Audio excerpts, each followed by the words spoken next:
پر کوئی پیر نہیں ہے، یہ ماحول پیر ہے، جو اس ماحول میں آئے گا اس کو فائدہ ہوگا۔ شیخ الاسلام صاحب حضرت کو بزرگ مانتے تھے، حالانکہ ان کے شاگرد تھے، وہ بہت قدر سے دیکھتے تھے۔ پھر لوگ پوچھتے تھے کہ یار وہ جو یہاں پر پیر صاحب ہے، جو مفتی صاحب ہے، جن کے لیے من سے ملنے آئے ہیں، وہ کون ہے؟ وہ کہتے تھے کہ جن سے تم خدمت کروا رہے وہی ہے۔ میں جب آپ سے اکثر اپنے شیخ کا تذکرہ کرتا تھا، اپنے مینٹور کا تذکرہ کرتا تھا، تو میں کہتا تھا کہ حضرت مولانا مفتی سید مختار الدین شاہ صاحب دامن برکاتہ العالیہ، لیکن آج مجھے ان کا تعارف کرواتے رحمت اللہ علیہ کہنا پڑے گا یا نور اللہ مرقدہ کہنا پڑے گا، یہ میرے لیے بڑا مشکل ہے، اور یہ کبھی میں نے سوچا نہیں تھا، ہم سب نے نہیں سوچا تھا کہ شاید ہمارے شیخ ہم سے اتنا جلدی جدا ہو جائیں گے۔ ہمارے حضرت نور اللہ مرقدہ کا تعلق کربوغا شریف کوہاٹ ضلع ہنگو سے تھا، اور بیسیکلی وہ ایک مائسٹک گھرانے سے ان کا تعلق تھا، بزرگ گھرانے سے تعلق تھا، صوفی گھرانہ تھا، اور ان کے گھرانے میں آلریڈی ان کے جو دادا شیخ تھے وہ ان کا نام تھا حضرت سید عمر شاہ صاحب رحمۃ اللہ علیہ، وہ ایک صوفی مجاہد بھی تھے اور صوفی بھی تھے، یعنی وہ اللہ اللہ بھی کرتے تھے اور میدانوں میں بھی لڑتے تھے۔ جو حضرت کے دادا شیخ تھے ان کا نام تھا حضرت سید عمر شاہ، لیکن مشہور صاحب مبارک کے نام سے تھے، اور ان کے جو خلفاء تھے وہ بھی بڑی بڑی شخصیات گزری، جنہوں نے انگریزوں کے خلاف جو ہے نا وہ جہاد کیا، اور حتیٰ کہ حضرت جس علاقے میں تھے اس کا نام کربوغا شریف ہے، تو انگریزوں کے زمانے میں اس علاقے پر سرخ پٹی تھی، انہوں نے مینشن کیا ہوا تھا کہ آپ نے ہر جگہ جانا ہے لیکن اس علاقے میں نہیں جانا، یہ علاقہ جو ہے نا وہ ان کے لیے خطرہ تھا، کیونکہ وہاں پر ایک سسٹم بنایا ہوا تھا، ایک خلافت کا نظام تھا، وہ ترتیب تھی، باقاعدہ شورا ہوتی تھی، وہ نظم تھا وہاں پر، ان کے جو ہے نا وہ فیصلے مانے جاتے تھے۔ اور آج بھی الحمدللہ ہماری حضرت نے ایک ترتیب بنائی تھی کہ وہاں پر جو لوگ سرکاری اداروں کی طرف توجہ کرنے کے بجائے اپنے فیصلے دارالایمان لے کر آتے تھے، مرکز لے کر آتے تھے، اور اپنے مسائل وہاں پر حل کرواتے تھے، کوئی لڑائی ہو جائے، کوئی بڑے مسئلے ہو جائیں، کوئی بڑے بڑے ہوتے تھے وہ آ کے ان سے فیصلے کرواتے تھے۔ یہ بات ذیلی بات آ گئی۔ عرض یہ تھا کہ ہمارے حضرت کا جو خاندان تھا ان کو صاحبزادگان بولتے تھے، اخندزادہ کہتے تھے، صاحبزادوں کے نام سے مشہور تھا، کیونکہ وہ آلریڈی ایک مائسٹک جو ایک سلسلہ تھا وہ آ رہا تھا، ایک بزرگوں کا صوفیاء کا ایک سلسلہ تسلسل جاری تھا۔ تو ہمارے والد جو ہمارے پیر صاحب تھے مفتی مختار الدین شاہ صاحب رحمہ اللہ، وہ کربوغا شریف کے اندر ان کی پیدائش ہوئی، اور جس گھرانے میں پیدا ہوئے تو وہ بھی مطلب وہ کوئی ایسا نہیں تھا، کوئی بہت زیادہ مالی طرف سے کوئی زیادہ مضبوط لوگ نہیں تھے، مالی کمزوری تھی، تو بچپن میں ہی تعلیم حاصل کی، 7ویں تک اسکول پڑھا انہوں نے، پھر مالی کمزوری کی وجہ سے وہ اسکول نہیں جاری رکھ پائے۔ اس کے بعد انہوں نے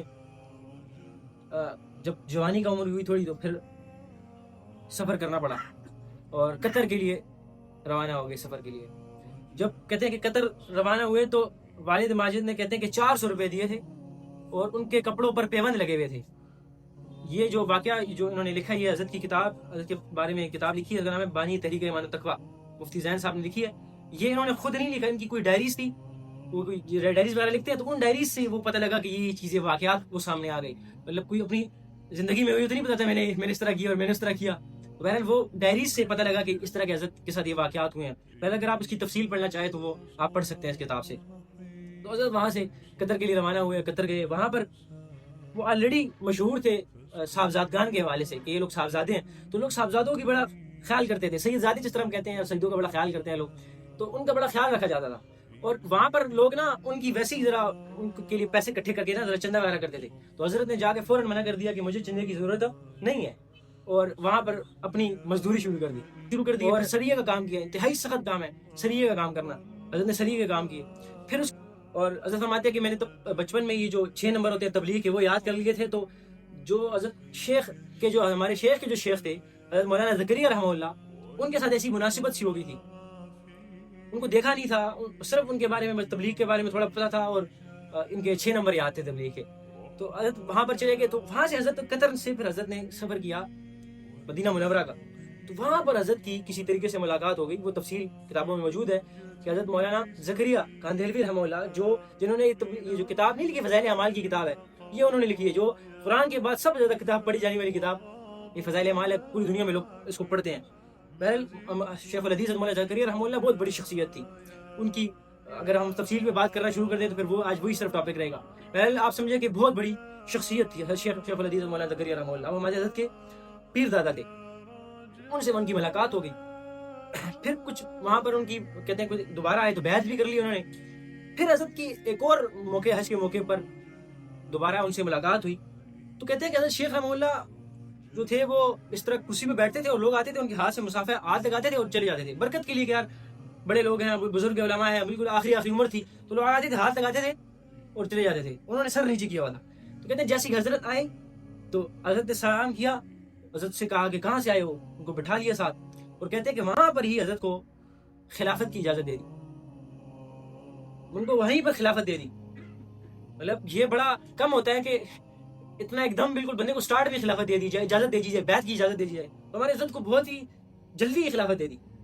اب حضرت شیخ رحمہ اللہ کو اس میں ان کی تڑپ کڑن درد ان کا وہ دیکھا ہوگا کہ یار اب یہ اس میں کہتے ہیں کہ علماء بعد میں اس کو ڈسکس کرتے ہیں, کہتے ہیں کہ اس میں سمجھ نہیں آتا کہ اس میں شیخ رحمہ اللہ کی کرامت زیادہ ہے یا مفتی صاحب کی کرامت زیادہ ہے, کہ مفتی صاحب یا بڑے ولی تھے یا وہ شیخ رحمہ اللہ کی انہوں نے انڈرسٹینڈ کر لیا کہ یہ بندہ کمال گیا, یہ کام کا بندہ ہے.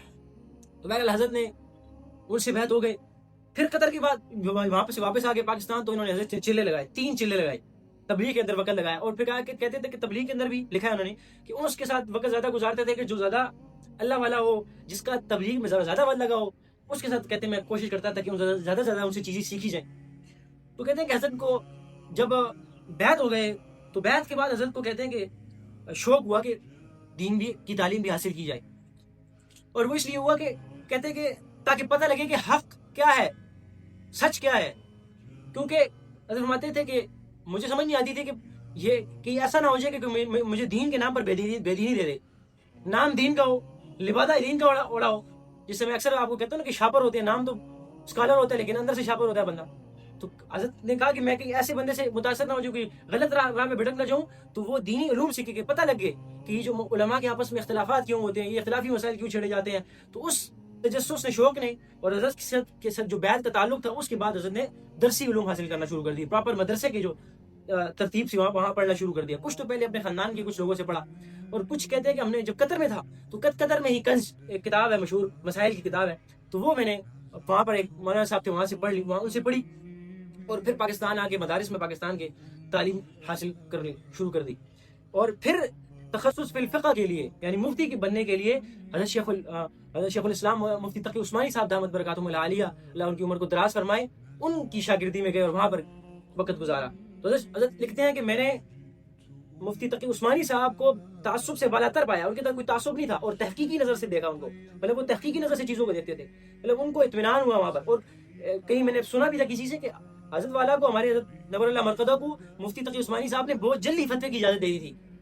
مطلب جلدی فتویٰ دینا وہ ٹائم لگتا ہے کہ ہر بندے کو فتوے کی اجازت نہیں ہوتی, ان کو فتویٰ دینے کی اجازت بہت جلد دے دی تھی. تو شیخ الاسلام صاحب کی انتہائی عزت و احترام کرتے تھے, اور شیخ الاسلام صاحب حضرت کو بزرگ مانتے تھے, حالانکہ ان کے شاگرد تھے, وہ بہت قدر سے دیکھتے تھے. اور پاکستان کے بہت بڑے بڑے مشہور جو علماء گزرے ان سے بھی انہوں نے پڑھا, خصوصاً مولانا اورکزئی امین شہید رحمہ اللہ علیہ, وہ بھی شہید تھے, مولانا حسن جان شہید رحمہ اللہ, یہ ان بڑے بڑے لوگوں سے حضرت کے نے جو ہے نا ان سے تعلیم حاصل کی. پھر حضرت نے جو ہے وہ ایک خاص ترتیب سے کام شروع کیا تحریک ایمان و تقویٰ کے نام سے, اس پر پھر انشاءاللہ تفصیل بیان کروں گا. بہرحال عرض یہ ہے کہ حضرت نے یہ ایک سفر تھا. پھر یہ سوال پیدا ہوتا ہے کہ میرا تعلق حضرت کے ساتھ کیسے بن گیا. حضرت تو وہ کربوغ شریف, ہمیں تو پتہ ہی نہیں وہ کیا پہاڑوں میں, وہاں تک کا سلسلہ کیا تھا. تو میرے والد گرامی جو ہے حضرت مفتی مختار الدین شاہ صاحب دامت نور اللہ مرقدہ کے خلیفہ مجاز ہیں. تو وہ ایسے سلسلہ یہ تھا کہ میرے والد جو تھے وہ سید منیر حسین شاہ صاحب رحمہ اللہ, ان کے ساتھ حضرت کا تعلق تھا. سید منیر حسین شاہ صاحب اصل میں ہوتے تھے ہری پور میں, اور یہ سید منیر حسین شاہ صاحب اصل میں صوفی اقبال رحمہ اللہ کے خلیفہ مجاز تھے, اور یہ صوفی اقبال رحمہ اللہ حضرت مولانا زکریا رحمہ اللہ کے خلیفہ مجاز تھے. مطلب 2 تسلسل سے جا کر وہ منیر حسین شاہ صاحب, اس سے بھی صوفی اقبال سے اوپر کون, حضرت مولانا زکریا قندیلوی رحمہ اللہ. اور ہمارے جو حضرت مفتی مختار الدین شاہ صاحب وہ ڈائریکٹ کس کے تھے, حضرت مولانا زکریا قندیلوی رحمہ اللہ کے خلیفہ مجاز تھے. تو میرے والد صاحب کا تعلق سید منیر حسین شاہ صاحب رحمہ اللہ سے تھا. تو میرے والد صاحب نے کہا کہ میں کچھ عرصے کے لیے آپ کے پاس آنا چاہتا ہوں. پیر منیر حسین شاہ صاحب کو کہا کہ میں آپ کے پاس آپ کی خدمت میں رہنا چاہتا ہوں, اصلاح کے لیے آنا چاہتا ہوں. تو حضرت نے ان کو کہا کہ ایسا کریں کہ آپ چھٹیاں لے لیں زیادہ, آپ کو میں اس سے بہتر جگہ پہ بھیجتا ہوں, میرے پاس نہیں, تم میں آپ اپنے سے بہتر جگہ پہ بھیجتا ہوں, وہاں پر تم چلے جاؤ. تو میرے والد صاحب کو والد صاحب نے چھٹیاں لی, اور یہ ٹائم ہے تقریباً 1998 کا راؤنڈ اباؤٹ. تقریباً کتنے سال ہو گئے, 26 سال کی پرانی بات ہے یہ.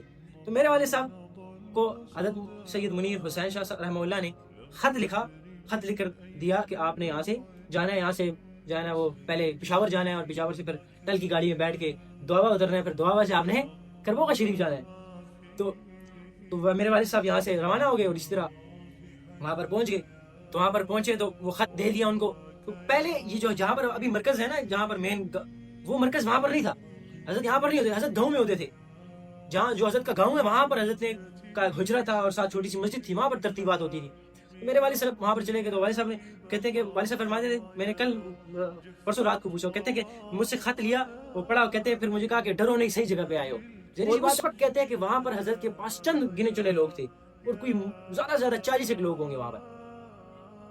اور کہتے ہیں کہ حضرت اسی طرح ترتیبات ہوتی, تعلیمات ہوتی تھی. حضرت ظہر کی نماز کے بعد حضرت بیٹھ کے ہمیں اکمال شیم, جو ایک تصوف کی بلند پایا کتاب ہے, اس کا ہمیں تھوڑا سا مطلب کتاب کو ذرا ایکسپلین کرتے تھے, تشریح کرتے تھے. مشکل کتاب تھی تو وہ پڑھایا کرتے تھے, اور اس میں 10 لوگ بیٹھے ہوتے تھے زیادہ زیادہ, کہتے ہیں. اور ایسے ہوتا تھا کہ بس کبھی کبھی ہم کچھ لوگ ہی بیٹھے ہوتے تھے آپس میں, بس حضرت ہمیں پڑھاتے تھے, ہمیں یہ تعلیم دے رہے ہوتے تھے. تو حضرت نے وہاں سے اس چھوٹے سے اپنے حجرے سے کام شروع کیا. اور جب حضرت کو خلافت مل گئی, جب اجازت ملی, تو اپنے حضرت نے اجازت کا بتایا نہیں دنیا کو کہ مجھے اجازت مل گئی, میں خلیفہ بن گیا ہوں, بلکہ اپنی خلافت کو کئی عرصے تک چھپائے رکھا, بتایا نہیں. ہوا یہ کہ یہاں پر ایک اور حضرت کے جو مولانا زکریا کاندھویلی رحمہ اللہ کے ایک اور خلیفہ مجاز تھے, وہ یہاں پر, ان کا نام تھا پیر عزیز الرحمان رحمہ اللہ. وہ انہوں نے جا کر یہ بانڈا پھوڑا, اور جا کر لوگوں کو بتایا کہ یہ تو بہت بڑے اللہ کے ولی کے خلیفہ مجاز ہیں, اب ان سے کام لیں. تو جب حضرت کو کا جا کے انہوں نے بانڈا پھوڑا, وہاں پر حضرت ناراض ہو گیا ان سے کہ تم نے لوگوں کو کیوں بتایا.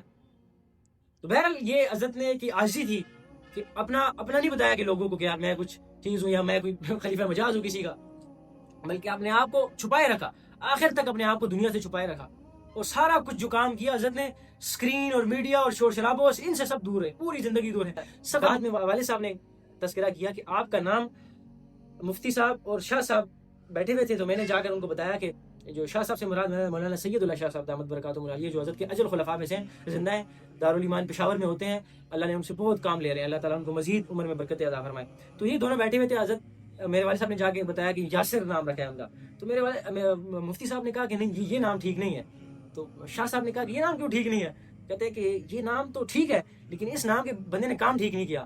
تو اس وقت مسئلہ یہ ہوا تھا کہ یاسر عرفات یہ فلسطین کا ایک وہ بندہ تھا جس نے اوسلو اکارڈ کیا تھا امریکہ کے ساتھ, اور اس پہ حضرت ناراض تھے کہ مطلب خفا تھے کہ کیوں یہ جا کے امریکہ کی گود میں جا کر بیٹھ گئے اور اس کے ساتھ ہاتھ ملا لیا ہے. آپ سوچیں کہ اس 27 سال پرانی بات یا 20 سال پرانی بات حضرت کی عالمی سوچ ہے کہ فلسطین کے معاملے پر ان چیزوں کے بارے میں اپڈیٹ رکھنا. اور یہ بات ہمیں بعد میں جا کر جب ہم نے IR پڑھا, ہمیں پتہ لگی کہ یار یہ معاملہ بھی تھا, کوئی تاریخ کے اندر یہ بھی بات کوئی گزری ہے. تو حضرت کی سوچ میں صرف آپ کو بتاتا ہوں کہ کتنی عالمی تھی, کس طرز سے دیکھتے تھے چیزوں کو. تو یہ میری خوش نصیبی ہے کہ میرا نام بھی کیا ہوا کہ ان کے سامنے پیش کیا گیا. تو شاہ صاحب اور مفتی صاحب کو اور یہ کہا کہ یہ تو عربی, یاسر تو عربی نام ہے, بڑا اچھا نام ہے. پھر کہا کہ عبداللہ, عبد الرحمن اور یاسر یہ بڑے اچھے نام ہے. اور یاسر کا مطلب ہوتا ہے کہ یہ لوگوں کو آسانیاں پیدا کرنے والا. یاسر کا جو سیغہ ہے نا, اس کا سیغہ نکالو عربی میں, تو اس کا مطلب کیا ہے, لوگوں کو آسانیاں پیدا کرنے والا. پتہ نہیں آسانی پیدا کرتا ہوں یا مشکل پیدا کرتا ہوں, یہ تو آپ کو پتا ہوگا. مجھے ذرا جتنا شعور میں میرے آتا ہے تو 2014-15 کی بات ہے. اس طرح کے مجھے پتہ لگتا ہے کہ مجھے جب سے وہاں اس کا تعارف ہوتا ہے, اس سے پہلے تو چھوٹا تھا, مجھے معلوم نہیں تھا زیادہ. تو پتہ لگا اس وقت مجھے یاد پڑتا ہے کہ ہمارے کچھ اجتماعات کے اندر حضرت کو ہم نے دیکھا, اجتماع کے اندر کے موقع پر یا کسی مندرہ اجتماع پر جانا ہوا تو وہاں پر حضرت کو سن لیا. تو حضرت کی ہمیں بات سمجھ نہیں آتی تھی. حضرت کی جو باتیں کرتے تھے نا, حضرت کی بات, کیونکہ حضرت کی بات جو تھی نا وہ کوئی بہت زیادہ فصیح و بلیغ زبان نہیں تھی. اردو کی بہت الہیت تھی, تقویٰ تھا, کام تھا, درد تھا, فکر تھی, اضطراب تھی, بے چینی تھی. اللہ تعالیٰ نے مقام دیا. اس لیے ہم کہتے ہیں کہ صرف باتوں کے اوپر اور صرف تقریروں کے پیچھے ہم اس چکر میں ہوتے ہیں کہ بڑی اچھی تقریر کر لیا, بڑا یہ کر لیا ہے. یہ کوئی کمال نہیں ہے, باتیں کرنا کوئی کمال نہیں ہے. اصل کام عمل کا کمال ہے کہ آپ کے پاس جو علم ہے اس کو آپ عمل میں لے آئیں. تو حضرت والا کا جو تعارف ہوا وہ اس طریقے سے ہمیں الحمدللہ تعارف ہوا. تو پھر آہستہ آہستہ یہ تھا کہ حضرت کی مجالس کے اندر بیٹھنا شروع کیا, حضرت کا تعارف ہوا, لوگوں کی حضرت سے محبتیں, علماء کی حضرت سے محبتیں دیکھتے تھے. تو میٹرک کے بعد جو ہے نا مجھے موقع ملا وسیم بھائی کے ساتھ رمضان المبارک کے اندر وقت گزارنے کا. 15-20 دن یاد پڑتا کہ میں وہاں پر گیا اور وہاں پر وقت گزارا. تو وہ میرا سمجھو کہ پہلا موقع تھا کہ میں ادھر وہاں پر وقت لگانے گیا پراپر. مجھے جو ہے وہ بڑا ہوتا تھا کہ میں حضرت کے کسی طریقے سے قریب رہوں, حضرت کے جو ہے نا وہ خدمت کر لوں. حضرت کو ایک مرتبہ بولا کہ میں آپ کے پیر دبانا چاہتا ہوں. حضرت کے کمرے کے باہر میں کھڑا ہو جاتا تھا کہ حضرت ابھی آئیں گے تو میں سلام کر لوں گا, ان سے مصافحہ کر لوں گا. تو مطلب ایک محبت ہوتی ہے, جب انسان جس سے محبت ہو جائے پھر اس سے اس کو فائدہ ہو تو بس ویسے ہی ذرا لگاؤ ہوتا ہے. تو ایک ایسی عجیب سی محبت, جب جتنا مطلب حضرت کے وقت گزرتا گیا میری حضرت سے محبت بڑھتی گئی. اور آخر میں یہ حال تھا میرا, میں مطلب ویسے ہی بتاتا ہوں, بتانا نہیں چاہیے کہ جب میں حضرت کی باتیں سنتا تھا تو مجھے بس رونا آتا تھا. کوئی بھی حضرت چھوٹی سی بات کرتے تھے اور مجھے لگتا تھا کہ حضرت میرے لیے کرتے ہیں, یہ بالکل میرے ساتھ ریلیٹ کرتی ہے. عرض یہ ہے کہ پھر یہ ہوا کہ ہاں 2017 میں پھر میں نے مطلب جو وقت لگایا, اس کے بعد الحمدللہ یہ جتنے بھی اس کے بعد جتنے بھی سال الحمدللہ میں نے کوشش کی کہ حضرت کے جتنا ہو سکتا ہے فائدہ لے سکتے ہیں. رمضان المبارک میں بھی جاتا تھا, عام دنوں میں بھی کوشش ہوتی تھی, اجتماعات میں بھی کوشش ہوتی تھی, مندہ اجتماع میں بھی کوشش ہوتی تھی کہ حضرت سے جتنا قریب ہو سکے, حضرت جتنا فائدہ لے سکے, حضرت کی صحبت سے جتنا فائدہ لے سکے وہ لیا جائے. افسوس ہے, ندامت ہے کہ حضرت سے جتنا وقت دینا چاہیے تھا, حضرت کے ساتھ جتنا بیٹھنا چاہیے تھا وہ تو ہم نے نہیں کیا. لیکن اس پر الحمدللہ شکر ہے کہ کچھ نہ کچھ جو وقت تھا حضرت کے قریب رہا ہوں, حضرت سے بہت کچھ سیکھا ہے. یہ جتنا بھی کام ہم کچھ کرتے ہیں, کچھ ٹوٹا پھوٹا آپ کے سامنے پیش کرتے ہیں, کوشش کرتے ہیں, یہ سب سمجھو کہ کچھ کام ہمیں ملا ہے, کوئی درد اور فکر ملی ہے, یہ حضرت کی صحبت کا اثر تھا.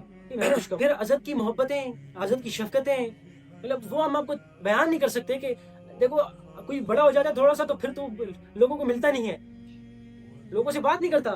لیکن حضرت کی عاجزی, حضرت کی انکساری, حضرت کا لوگوں سے ملنا, اتنی سادگی, ایسی شخصیت ہمیں نہیں دیکھی تھی. میں نے ایسی میری زندگی میں نہیں گزری تھی. اور میں اکثر اپنے دوستوں سے کہتا ہوں میں کسی سے متاثر نہیں ہوتا, جلدی کسی سے متاثر نہیں ہوتا. لیکن حضرت کی ایسی شخصیت تھی جن کی محبتوں نے, جن کی امت کے درد اور فکر نے مجھے متاثر کیا, اور واقعتاً متاثر کیا, جن کا علم ان کے عمل میں تھا. میں اکثر کہتا ہوں نا کہ علم ہمارے عمل میں نہیں ہے, تو ان کا علم ہمیں عمل میں نظر آتا تھا. حضرت کی عاجزی اس قدر کی تھی کہ لوگ آتے تھے, بڑے بڑے علماء, بڑے بڑے مشائخ آتے تھے, بزرگ آتے تھے, علماء آتے تھے, پوچھتے تھے جی کہ یہاں پر حضرت کا تو پتہ نہیں ہوتا, لیکن یہ پتا تھا کہ حضرت شیخ جو زکریا رحمہ اللہ کے یہاں پر کوئی خلیفہ مجاز ہیں, لوگ بتاتے تو آ جاتے تھے یہاں پر. تو حضرت آتے تھے حضرت کے پاس, تو حضرت ان کی خدمت کرتے تھے, ان کے لیے بستر کا بندوبست کر رہے ہیں, کھانے کا بندوبست کر رہے ہیں, ترتیبات چل رہی ہیں. تو پھر لوگ پوچھتے تھے کہ یار وہ جو یہاں پر پیر صاحب ہے, جو مفتی صاحب ہے, جن کے لیے من سے ملنے آئے ہیں, وہ کون ہے؟ وہ کہتے تھے کہ جن سے تم خدمت کروا رہے وہی ہے. لوگ کہتے تھے اللہ اکبر, ہم نے حضرت کی بے قدری کر دی, بے ادبی کر دی. اور حضرت کو یہ پتہ لگ جاتا تھا کہ میرے پاس کوئی ملنے آ رہا ہے اور اس کو روکا جا رہا ہے, تو اس کو بھی بہت سخت ناراض ہوتے تھے. مطلب ظاہر سی بات ہے, حضرت کے قریب لوگ ہوتے تھے, وہ حضرت کے اوپر نہیں ملنے دیتے تھے لوگوں کو کہ یار حضرت کے اوپر رش نہ ہو جائے, حضرت کو تکلیف نہ ہو. لیکن حضرت ناراض ہوتے تھے کہ کوئی میرے پاس آنا چاہتا ہے اور تم اس سے مجھ سے روکتے ہو. تو عاجزی کا یہ عادت تھا کہ لوگوں کو پتہ نہیں ہوتا تھا کہ کون یہاں پر اس میں پیر کون ہے, مفتی کون ہے یہاں پر, وہ خلیفہ مجاز کون ہے یہاں پر. اور کہتے ہیں ایک مرتبہ واقعہ بڑا مشہور ہے, کہتے ہیں کوئی لوگ آئے اور انہوں نے وقت گزارنے کے لیے آئے, تو حضرت بھی ان کے ساتھ بیٹھے ہوئے تھے دسترخوان پہ, عوامی دسترخوان لگتا تھا, اس میں بیٹھے تھے. یہ تو بعد میں جب حضرت کا بڑھاپا ہو گیا اور مشکل ہوگی, پھر الگ سے ترتیب ہوتی تھی, حضرت عام لوگوں میں بیٹھے کھانا کھاتے تھے. تو ایک ساتھی کے ساتھ بیٹھے ہوئے تھے اس طرح, تو ایک ساتھی سے پوچھا کہ کس لیے یہاں پر آئے ہو؟ اس نے کہا کہ یہاں کوئی پیر ہے اس کے لیے آئے ہیں یہاں پر نا. تو وہ کھانا شانا کھا کے حضرت اٹھ گئے. تو جو یہاں پر ساتھ لوگ بیٹھے تھے انہوں نے کہا کہ جس پیر کے لیے آئے وہ تمہارے ساتھ کھانا کھا رہا تھا. حضرت کا یہ مزاج تھا, اتنی عاجزی, خود لوگوں کو کھانا اٹھا کے کھلانا, خود توڑ کے کھلانا, یہ ترتیب, یہ چیزیں منظر ہم نے نہیں دیکھی, یہ محبتیں ہم نے نہیں دیکھی.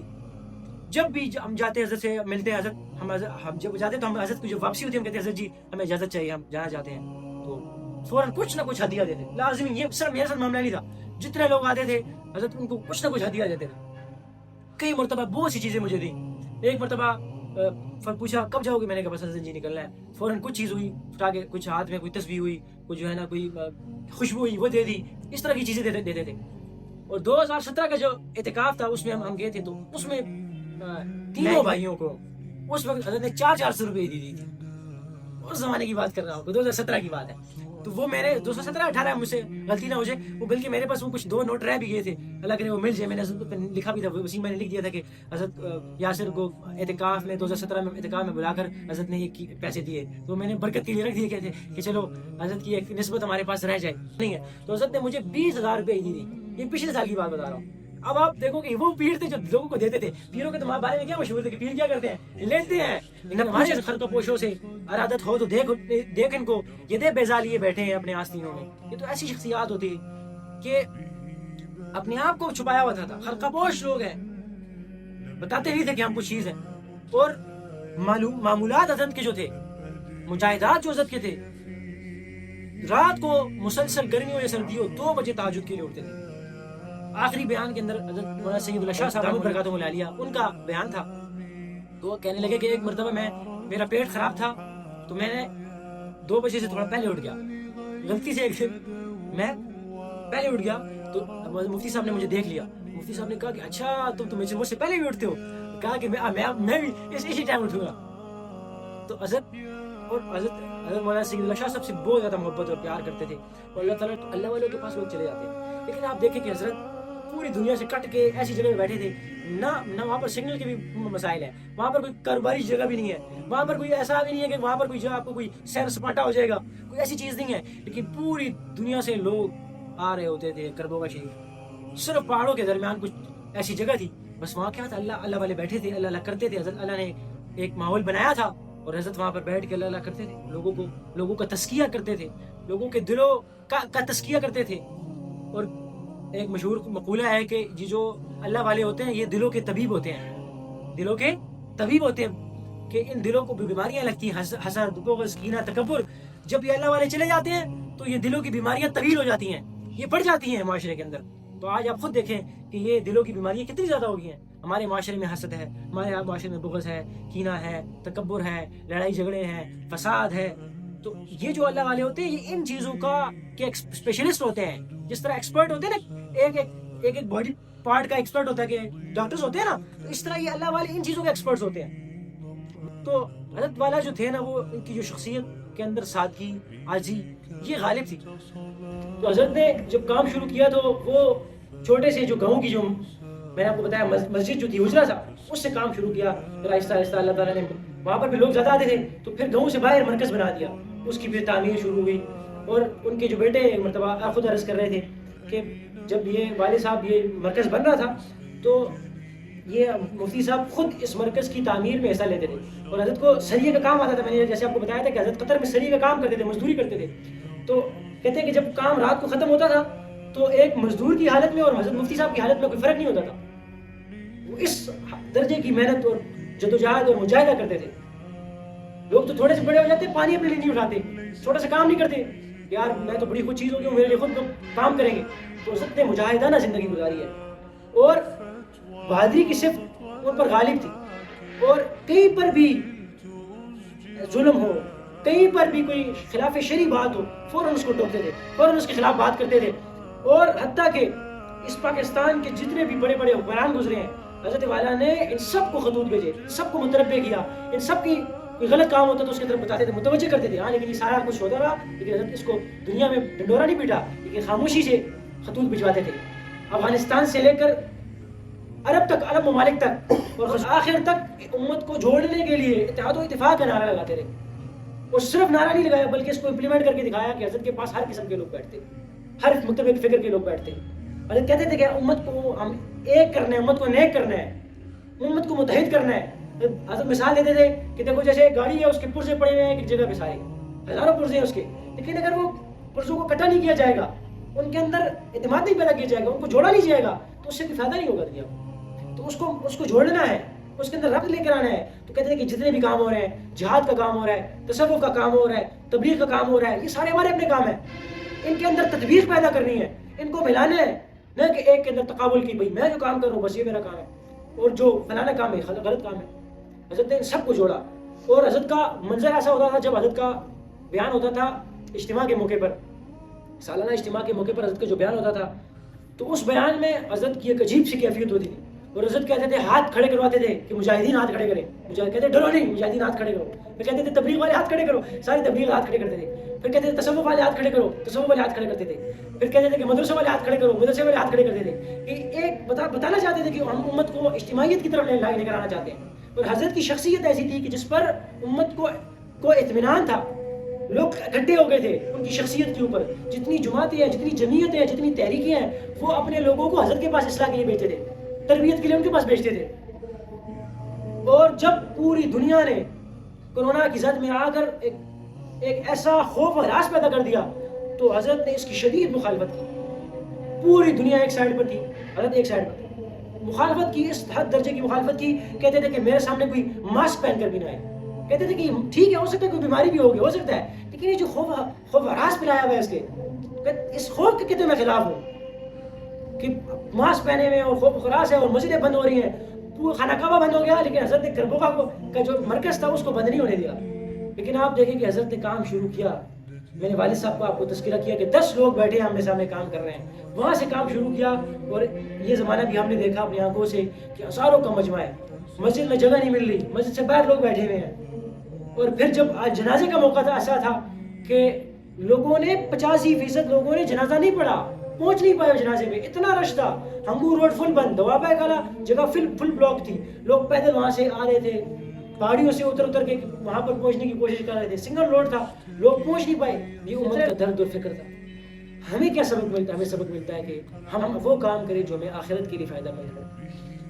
ایک مرتبہ میں نے حضرت سے کو میں لکھ کر بھیجا, بار بار فرماتے تھے کہ 2 دونی 4 کی طرح ایمان ہوگا تو کام بنے گا. 2 دانی 4 کی طرح ایمان ہوگا, جیسے 2 تو 4 ہوتے ہیں, جس طرح اس پہ یقین ہے ایسا ایمان ہوگا تو کام بنے گا. تو میں نے عرض کیا حضرت یہ 2 دونی 4 والا ایمان بنے گا کیسے؟ تو حضرت نے بلایا, مجھے پاس بٹھایا, کہا کہ دیکھو اس کے اندر تو پہلی شرط یہ ہے کہ اپنے آپ کو نیک لوگوں کا پابند کر دو, نیک لوگوں کے ساتھ اٹھو بیٹھو, نیک صحبت اختیار کرو, مسلسل نیک صحبت اختیار کرو. اور دوسرا یہ فرمایا کہ جب بھی کوئی کام ہو تو اس کو توڑ لو کہ یار یہ کام مجھے آخرت میں نقصان دینے والا تو نہیں ہے. بس یہ توازن دیکھو, ہر کام اس سے پہلے سوچو یہ کام آخرت میں نقصان نہیں دے گا, یہ موازنہ کرو. تو ہم غمگین ہیں, ہماری دل افسردہ ہے, واقعتاً ہماری کمر ٹوٹ گئی ہے, ہمارا سہارا ٹوٹ گیا ہے, لیکن حضرت نے ہمیں جو کام دیا ہے وہ تو زندہ ہے. حضرت کی سوچ زندہ ہے, حضرت کی فکر زندہ ہے, حضرت کی کتابیں زندہ ہے, کتابیں ہمارے پاس موجود ہیں. حضرت کا کام زندہ ہے. حضرت نے جو کربوغ شریف میں گلشن لگایا ہے, آباد کیا اس کو اللہ اللہ کی یاد سے. اور حضرت فرمایا کرتے تھے کہ یہاں پر کوئی پیر نہیں ہے, یہ ماحول پیر ہے, جو اس ماحول میں آئے گا اس کو فائدہ ہوگا. تو جو بھی لوگ یہاں سے جاتے تھے ان کو فائدہ ہوتا تھا, ان کی زندگی بدل جاتی تھی.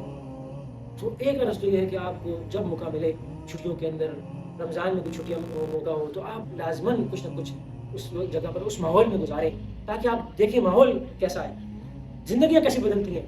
بغیر تربیت کے, بغیر ماحول کے انسان تبدیلی نہیں پیدا ہو سکتی زندگی میں. اور بغیر کسی اللہ والوں کی صحبت کے کوئی بندہ دنیا میں بڑا کام نہیں کر سکتا. یہ ہم نے پکا ٹکا دیکھا زندگی میں کہ جن لوگوں نے اللہ والوں کی صحبت اختیار کی ہے انہوں نے دنیا کے اندر کچھ کام کیے. وہ کہتے ہیں کہ جس کا کوئی پیر نہیں ہوتا اس کا شیطان پیر ہوتا ہے, یعنی جس کا کوئی مربی نہیں ہوتا, کوئی مینٹور نہیں ہوتا تو اس کا شیطان مینٹور بن جاتا ہے. تو اس پرفتن دور کے اندر اس وقت ضروری ہے کہ انسان کسی نیک ماحول کے ساتھ جڑ جائے.